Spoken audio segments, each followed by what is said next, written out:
அனைவருக்கும் வணக்கம். இந்த தோட்டத்தில் இருக்கக்கூடிய மரத்தின் பெயர் தெரியுதா?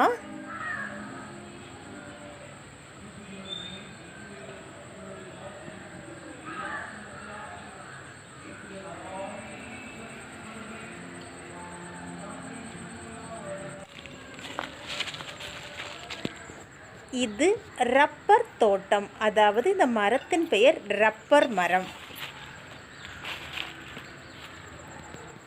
வாகனங்களுக்கு செய்யப்படும் டயரானது இந்த ரப்பர் மரத்திலிருந்து கிடைக்கக்கூடிய ரப்பர் பாலில் இருந்து தான் தயாரிக்கப்படுகிறது.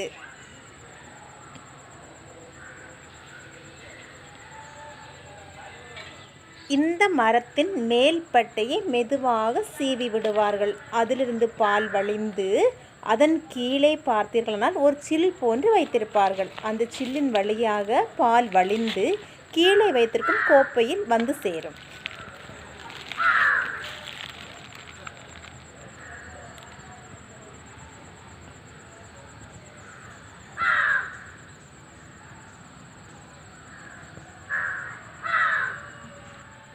விடியற்காலை 4-5 மணி அளவிலேயே இந்த மரத்தின் பாலை வெட்ட ஆரம்பித்து விடுவார்கள்.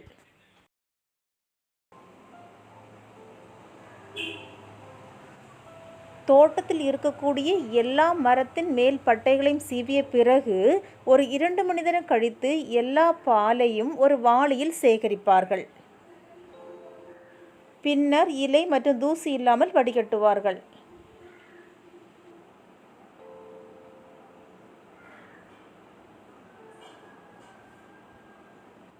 பின்னர் அந்த பாலுடன் சிறிது தண்ணீர் மற்றும் ஃபார்மிக் ஆசிட் சேர்த்து நன்றாக கலக்கி இவ்வாறு உறைய வைப்பார்கள்.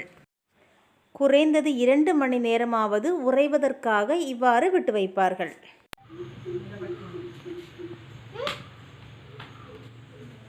உறைய வைத்த பாலை இந்த மெஷினுக்குள் விட்டு சுற்றுவார்கள். அப்போது அதில் இருக்கக்கூடிய தண்ணி அனைத்து ஃபில்டர் ஆகி அது ஷீட்டாக மாறிவிடும்.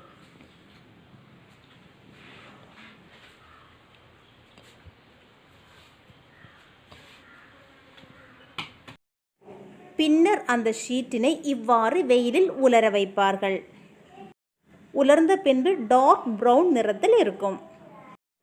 இந்த ரப்பர் ஷீட்டை தான் தொழிற்சாலைகளில் ப்ராசஸ் செய்து நாம் பயன்படுத்தும் வாகனங்களுக்கான டயராக மாற்றுகிறார்கள். இந்தியாவிலேயே அதிக அளவில் கேரளம் மாநிலத்தில் தான் ரப்பர் உற்பத்தி செய்யப்படுகிறது. கன்னியாகுமரியிலும் பெரும்பாலான மக்கள் ரப்பர் உற்பத்தி செய்யும் தொழிலை செய்கிறார்கள். ரப்பர் மரத்தை பற்றியும் அதன் பயன் பற்றியும் தெரிந்து கொண்டீர்களா? மீண்டும் வேறொரு செய்தியுடன் அடுத்த வீடியோவில் பார்க்கலாம். நன்றி.